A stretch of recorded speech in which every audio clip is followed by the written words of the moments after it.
So, I was playing Fallout 4. Yes, this is a devlog for my game At the Ends of Eras. Do not click away. And I did a side quest for a guy.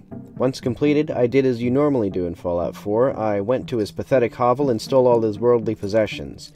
Among them was a note, which, from memory, read something like, "Little does the player know, I am actually twisted and evil, much like the Joker as played by Jay Leno. Having done my bidding for meager compensation, I shall now commit a betrayal most foul. He/she shall rue the day she/he crossed paths with I." That's the gist of it. It was less subtle than that in the game. So I went up to the guy, and I said, "Hey numbskull, next time you spill your Machiavellian machinations on the page, don't leave the loose leaf at arm's reach of the official kleptocrat of Post-Blast Boston, because now you have to answer my riddles 3 or face a face full of the vibe check." As an aside, this was in 2019. Cross-referencing historical documents, I've determined vibe check was still funny. However, I've lied. I actually went up to him and said nothing, like the gormless chump I am, because the game didn't give me any new dialogue options after reading the note.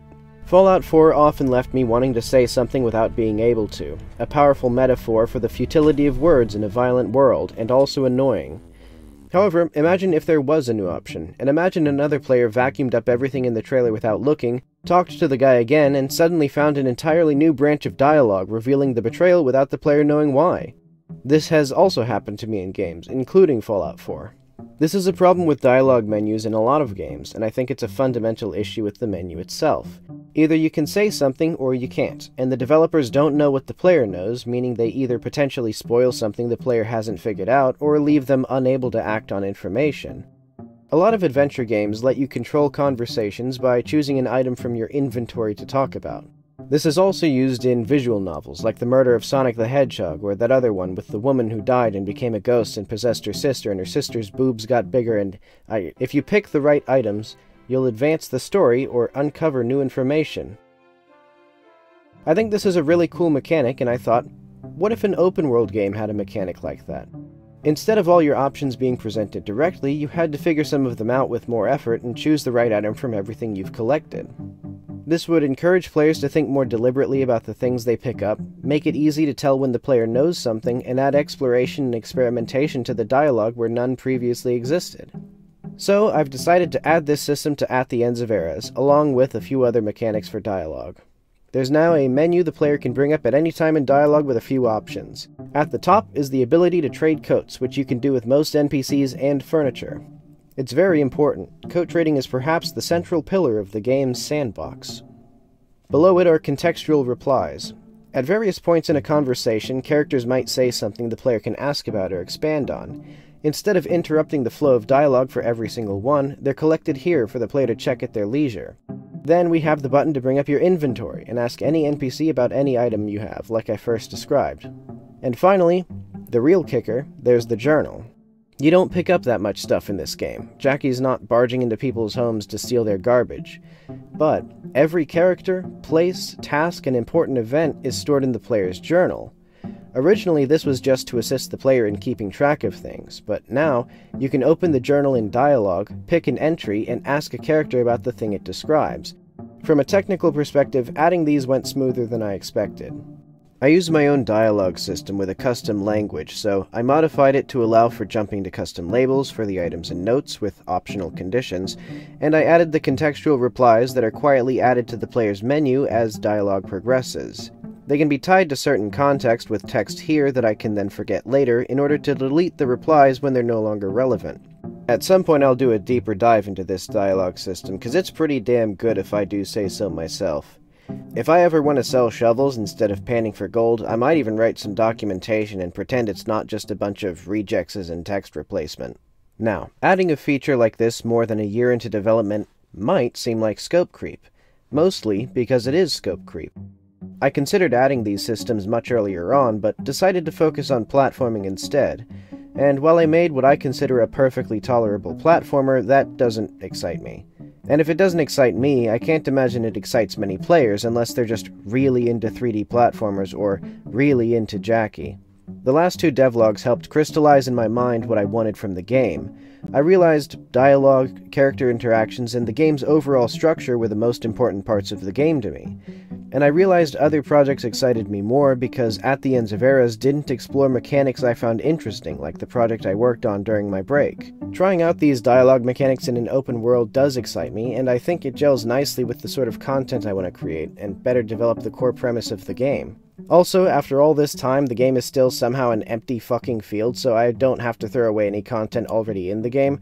I mostly just restructured some of the dialogue to take advantage of these mechanics. And speaking of an empty field, I was hoping I'd have more content to show for this devlog.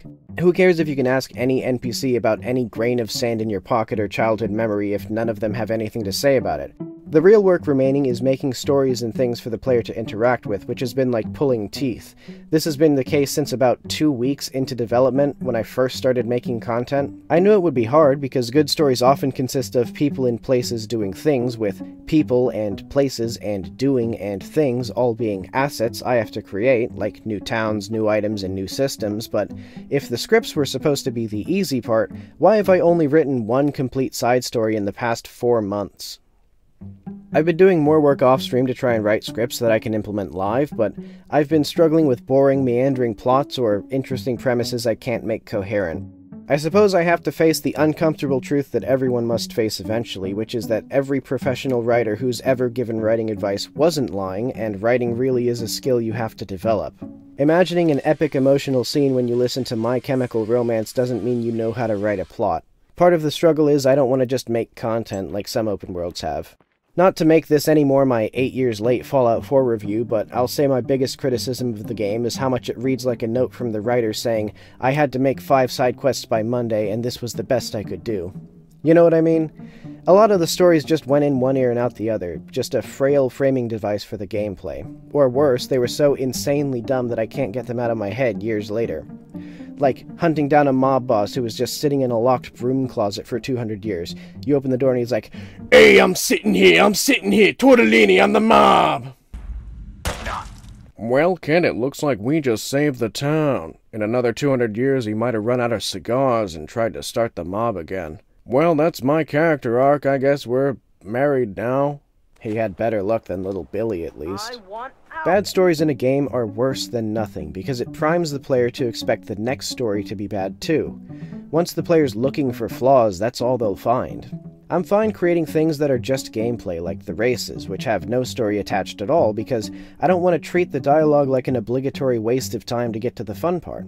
I want every story in the game to feel worthwhile and interesting on its own, reinforce the game's central ideas, and tie into the medium. What is and isn't worthwhile is different for everybody, but also I added a button to skip to the next dialogue choice, so just use that if you're bored. It probably won't crash the game by the time the demo releases. As is tradition, thank you for watching.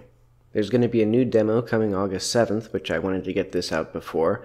That'll have all of these features and more, and also bugs, because I added multi-threaded loading, which will hopefully not crash by the time the demo releases. I don't know yet. That's some suspense for both you and I.